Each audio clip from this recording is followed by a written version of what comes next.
Okay, in the following demo, and following on from the RTDS and DACS roadmap deliverables for off-the-shelf support at AWS, GCP, and Azure, you're going to be hearing from our lead real-time developers, Xiaoming, Ted, and Joe, as they show you a sample ecosystem of our real-time software running in Google Cloud or GCP and consuming data from our real-time optimized feed, which is sourced out of AWS. Now, there's a lot going on in this demo as we're passing it back and forth between Xiaoming, Ted, and Joe. So let me walk you through the diagram of exactly what we're demonstrating so it'll be easier to follow along. All right. So here's the infrastructure we have at GCP. Now don't worry if GCP is not your preferred partner. We've already qualified the software on AWS, and we're in the process of doing the same for Azure. So you'll have your choice of any of the three major cloud providers. Okay. So on the left here, we have instance 1. All right. And in instance 1, we're running a real-time connector, that's RTC, and a DACS syncd in a Docker container. You'll see this is container 1. Okay. And then over to the right, in instance 2, we're running the same software configuration, RTC and a DACS sync daemon, but we're not running in a container in instance 2 because we're showing you both container and non-container versions. All right. And then both instance 1 and instance 2 here are connecting to our real-time optimized streaming feed that's in AWS. All right.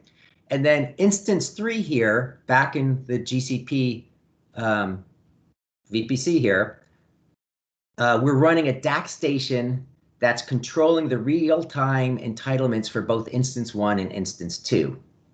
And then at the end of the demo, Joe's going to run a REST query to the RTC to show you how to pull back some statistics that are available on shared memory. All right. So first up is Xiaoming, and he's going to quickly walk you through the GCP console, highlighting the setup that we've got that we have deployed currently at GCP.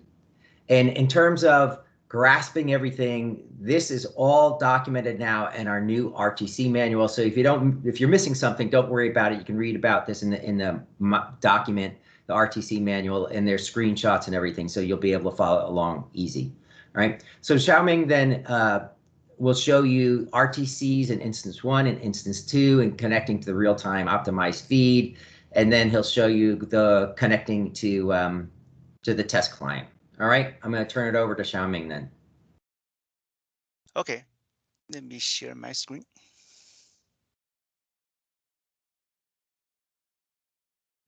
All right, so when you log in the Google Cloud Platform, the GCP, so you need to pay attention. The first thing you pay attention to this banner.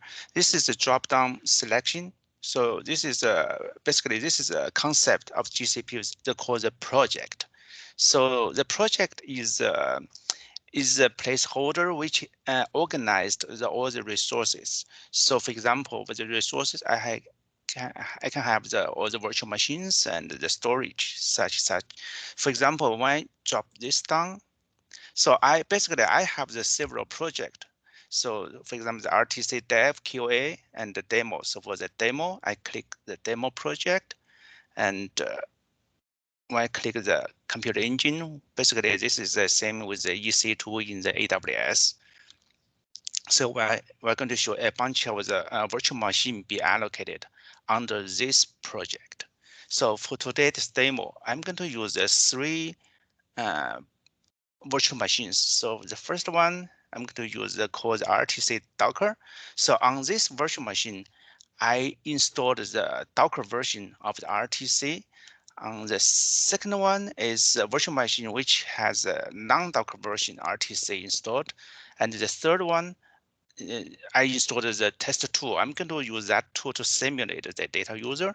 So how do we, so all the virtual machines currently is silent to see the here, or is everything, or the virtual machine stopped except the DACS station virtual server. So let me turn on the Docker version of RTC. This is one way. We turn it on. We start it. So it's on. Let's go back to the cluster. There's another way. You can turn on the virtual machine. So you can select this and start the virtual machine. So in this way, you can stop the virtual machine on the same time. So once the virtual machine started, so you can use the SSH to log into the virtual machine. So there's a couple of ways to use the SSH. So one way you can use the SSH client from your own laptop. So in that way, you have to manage the key pair, the private key and the public key by yourself. So the GCP, they provide the so-called the browser SSH. So they have the SSH here. So it's very handy for me because you don't need to handle the key pair. So you just click that and they give you the SSH terminal and automatically connect to the virtual machine. For example, I'm going to show you here. So if I click SSH for this machine and SSH for the second one, let me align a little bit. And I'm going to click the third one, the virtual machine, which holds the test tool. So let me move this console aside.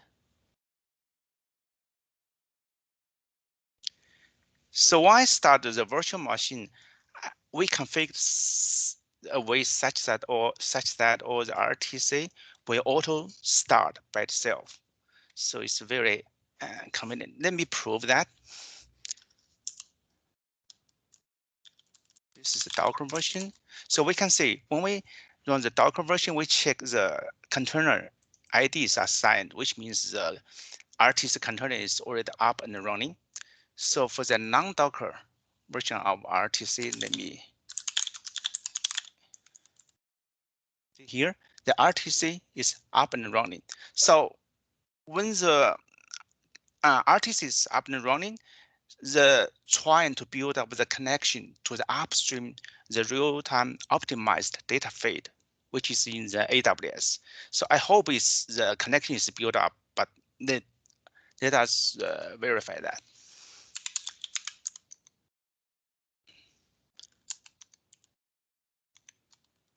So I'm going to use the RTC monitor tool.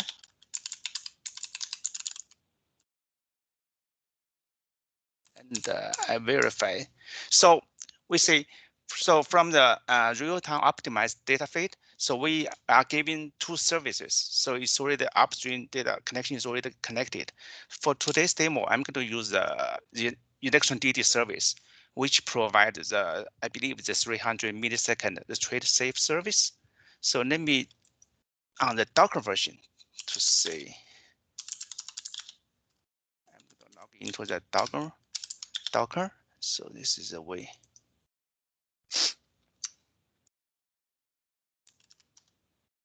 And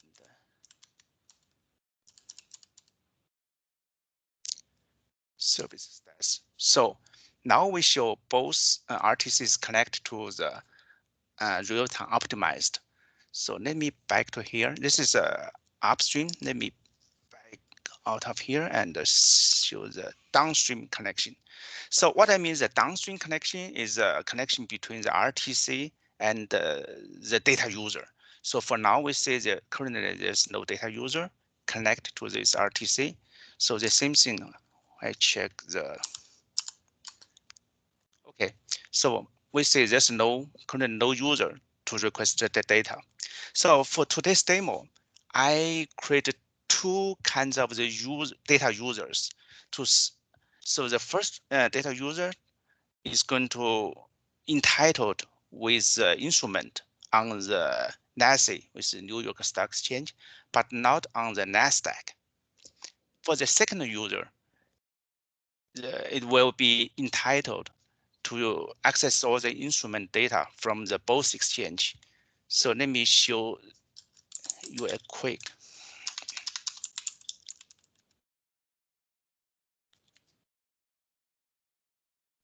So here we can see this is our test tool. So the Electron DD is a service we're going to use, and this is the username of the user, which I said is entitled in the DACS. And this is going to be the instrument. We know the IBM is on the NASI and Google is on the NASDAQ. And this IP address is the IP address of the RTC IP address I'm going to connect to. So in this case, we see we're going to execute this one. So it expected to be denied because this user is not entitled to access the NASDAQ. But let me verify that. See here, this is what we expected. So the access is denied because the customer is trying to get instrument data from the NASDAQ, but it's going to fail. Okay, let me modify this script. Now this time, this user is going to try to get the IBM.N. So I expect it's going to success. So this shows we get all the data. Oh, by the way, so when it's connected to the RTC, we looked back into the user status. So we see this is a username, and this is open items. So that's the IBM.N. That's the item. Of this. Now let's turn to the second user, which is again, this is entitled to access to both exchanges, the NASI and the NASDAQ. So here, this is again, this is same service name, and this is a username, and they trying to access the instrument on both exchange.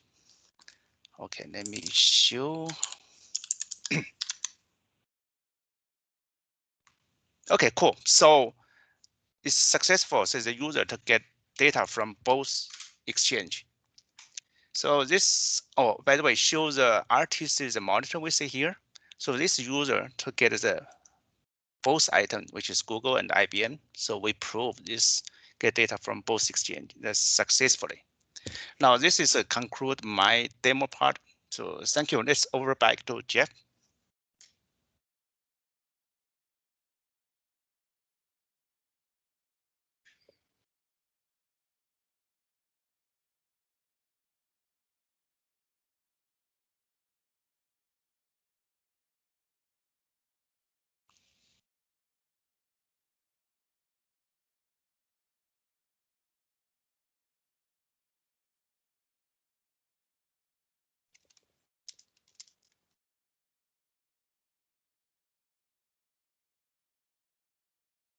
Oh, sorry, I was muted there. Anyway, thank you, Xiaoming. So basically what that has shown us is a basic setup with real-time connectors and how they're being controlled by DACS, right? But what about the rest of the DACS functionality when we're running at GCP? Ted, do you want to take this over, please?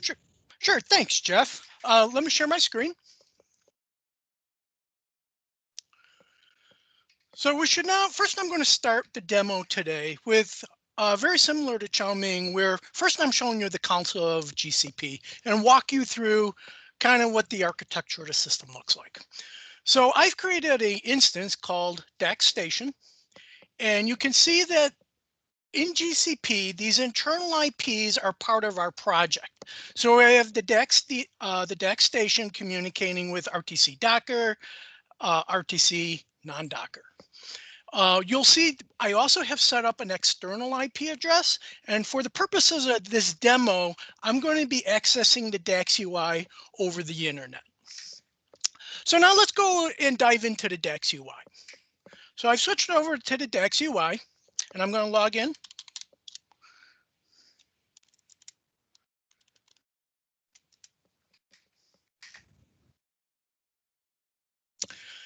So before you get an idea of how I've set up my DACS, first let's go to the help screen.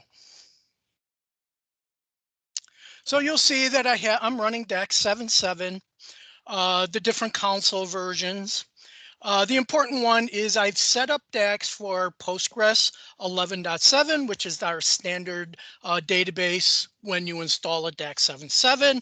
Of course, you could have installed also an Oracle if you want. We still support that. Of course, the Apache Tomcat that we release with 7.7, and of course, the Postgres driver for 7.7. The next thing we want to do is let's look at a nice overview of what is DACS communicating with to control these RTCs. And so we're going to use the normal DACS server sync status. So let's go collect the information. Now you can see I have my DACS server running on the DACS station. Now, in maybe a follow-up demo, I can explain why would we necessarily want to run a DACS server on the DACS station, or why we may want it remotely. Right now in this demo, we're going to have the two combined, both the DACS station and the DACS server. The next thing we want to look at is the daemons. So we can see now that we have the two daemons that were in that diagram. One is the container version, and one is the non-container version, so the non-Docker version. The next thing I always like to show is, what are you sacrificing compared to being on-prem versus GCP? In this case, nothing.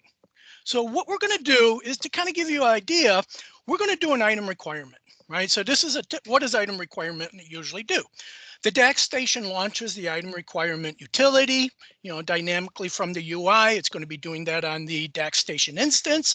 It's then going to communicate over to the RTC. Request the RIC, download it from our RT optimized platform, and retrieve essentially the PE associated with that RIC, and then display from our database, the DACS database, what you needed access to be able to gain. So let's go do that. So we're going to run an item requirement. So right now, as you know, it's launching the item requirement utility, and this is of course on GCP. We're now going to put in a RIC. IBM.N is always good. Let's find the requirement.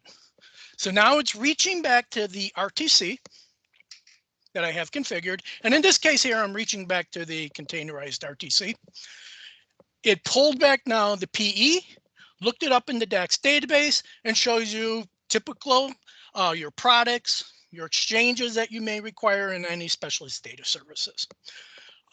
You can also imagine your map collect. Now, we're not going to do a map collect in this demo because map collect could take a while, but it also will go through your RTC back to the RT optimized. Same for permission tests. If you want to do a permission test, you just put in the username, it will go to the RTC and do a permission test for that user. Now, what is the other things that DACS does besides, just doing permissioning? The other key thing it does is usage collection. So let's take a look at usage collection now. So we're going to go to usage, collect usage data. Let's start with an all, and we're just going to look at the statistics right now. And sure enough, we can see now that Xiaoming has requested a few RICs, right, as he was showing inside the demo. We can see when was the last time it was called. Now you'll see something interesting, and that is in the non-Docker one. Because we have the usage on a volume, you didn't lose the usage just because he had that RTC down. In other words, when he had it down, it was still on the volume. He brought the RTC up. It still remembered all that usage that he had called necessarily the previous day. So now let's go and do this collection.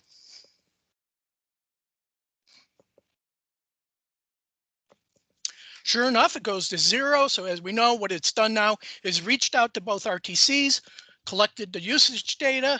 Now in this case here, I have consolidation turned on. So what it's done is stored it in the staging file.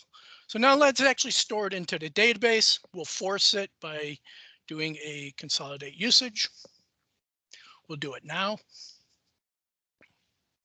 So what's it doing? It's taking from the staging file on the DACS station and transitioning it into the Postgres database. So now what's the last thing that you would normally use for a DACS? You're permissioning users, you're collecting the user's usage. Ultimately, you need to generate a report. So let's go to reports. Now I'm not going to do a permission report. That isn't that exciting. Let's do a usage report. We can actually see what RICs were being called. So we'll go to usage. Let's do a detailed by user. Let's select my site. Let's select my vendor. Let's go and look at the user.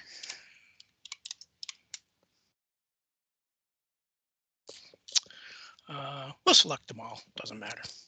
Last is, we don't want to necessarily look at it for the whole month, right? So let's go look at it for today. So we'll select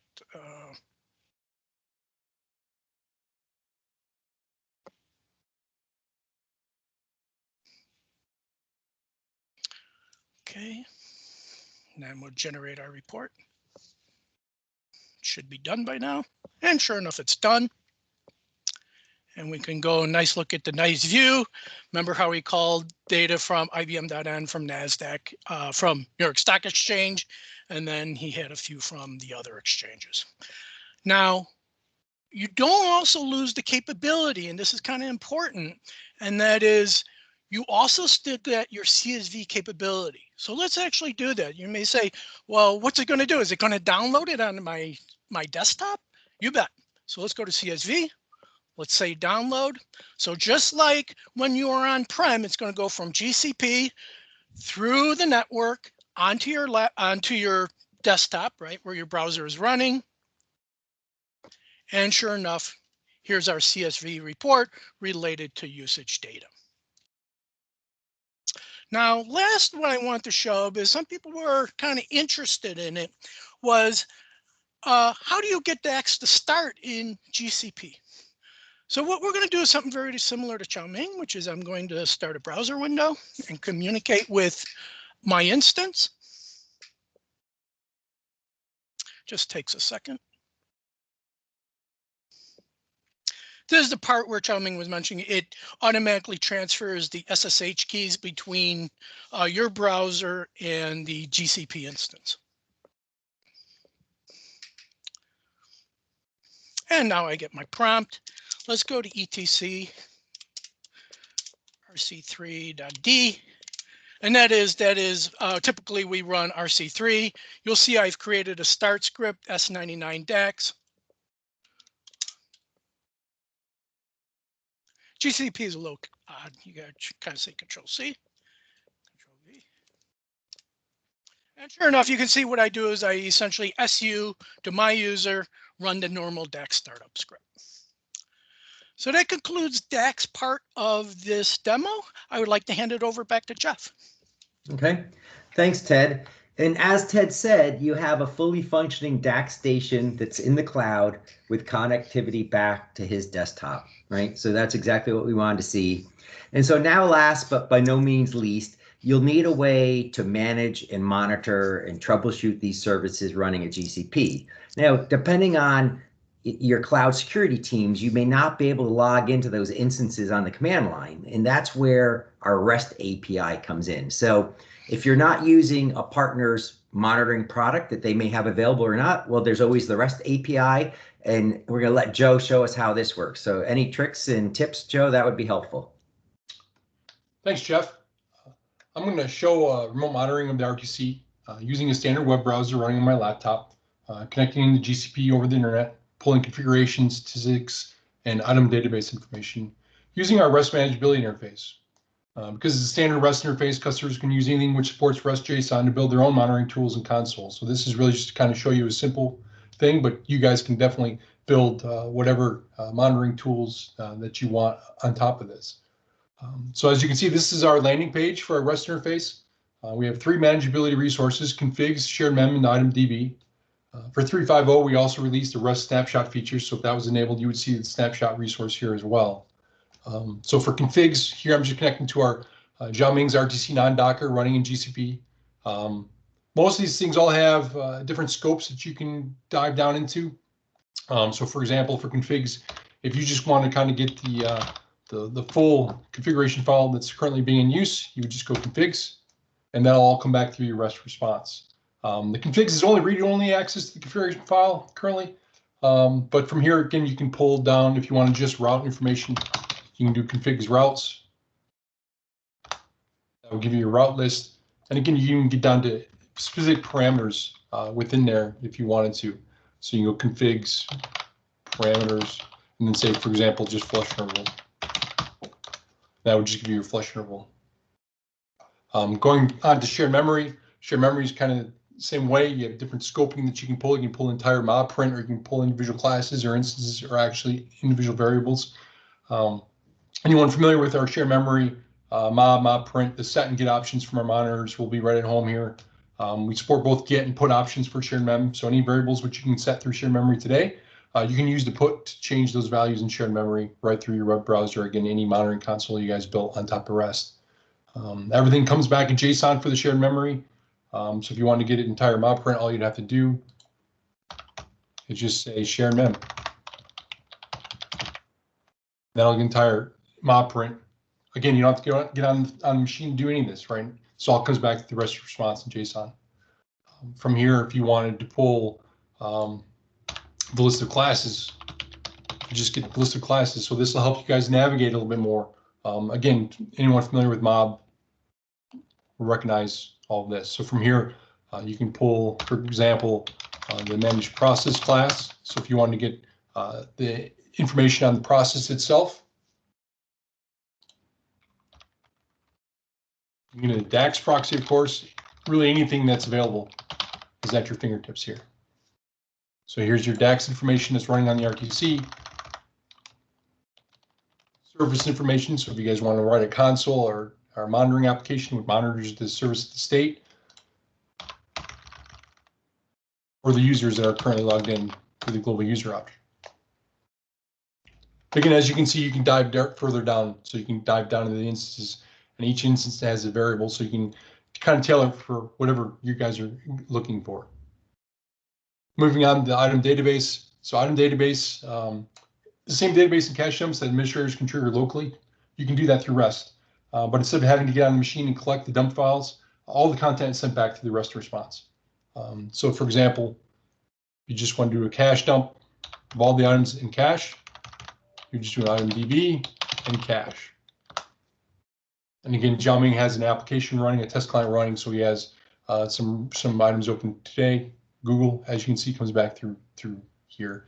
We left the format of the cache dumps and the item database dumps the same. We didn't convert them to JSON.